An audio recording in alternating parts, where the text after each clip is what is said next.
High সবাইকে শুভরাত্রি।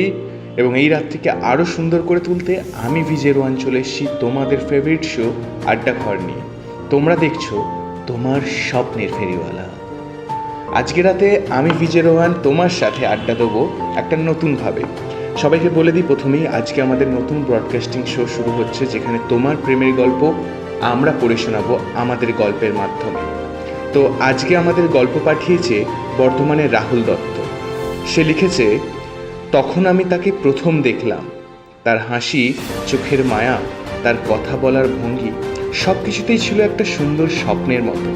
আমাদের সম্পর্ক শুরু হলো খুব সহজ এবং খুব সুন্দর। তার সাথে প্রতিটা মুহূর্ত ছিল এক নতুন গল্প। কিন্তু তারপর সময়ে গড়িয়ে যেতে লাগলো। আমাদের মধ্যে দূরত্ব বাড়তে শুরু করলো। যে প্রেম ছিল একসময় হৃদয়ের গভীরে, তা এখন চাপা পড়ে যেতে লাগলো।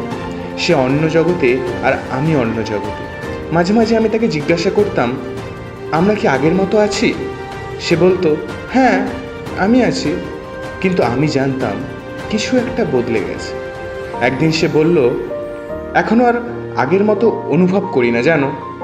হয়তো তখন আমার কানে বিশ্বাস করতে ইচ্ছে হয়নি, কিন্তু তার চোখে আমি সেই সত্যিটা দেখেছিলাম। তারপরে আর কোনো কথা ছিল না, সম্পর্কটা শেষ। এটা ছিল আমার জীবনের সবচেয়ে বড় ধাক্কা। প্রথমবার প্রেম হারানোর বেদনাটা আমি অনুভব করেছিলাম। প্রথমে কিছু বুঝতে পারছিলাম না।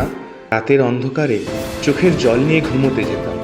সব কিছু ছিল, কিন্তু কিছু একটা যেন ছিল না বলে মনে হচ্ছিল। শুধু একটাই প্রশ্ন, কেন? তবে একসময় বুঝতে পারলাম এটা শুধুমাত্র একটা অধ্যায় ছিল। প্রেম হারানোর বেদনাটা অনেকেরই হয়, কিন্তু জীবন তো সেখানে থেমে থাকে না। যতই কষ্ট হোক, একটা সময় মানুষ উঠে দাঁড়াতে শেখে। আমি চেষ্টা করলাম নিজেকে ফিরে পেতে। রাহুল, অসংখ্য ধন্যবাদ তোমাকে এই গল্পটা আমাদের পেজে পাঠানোর জন্য, সবাইকে এতটা মোটিভেশন দেওয়ার জন্য। সবাই এই গল্পটা শুনে অবশ্যই কমেন্ট করে জানিও তোমাদের কেমন লাগলো ওর গল্প। এবং তোমারও যদি প্রেমের কোনো গল্প থাকে তাহলে অবশ্যই আমাকে কমেন্ট করে বা আমাকে মেল করে পাঠাও। আর তোমরাও যদি চাও যে এরকম আরও গল্প আসতে, তাহলে অবশ্যই চ্যানেলটিকে সাবস্ক্রাইব করে লাইক, শেয়ার, কমেন্ট করে দাও। এরপরে আবার দেখা হবে নতুন কোনো গল্প নিয়ে এই রাতে। Good night, tata, bye bye.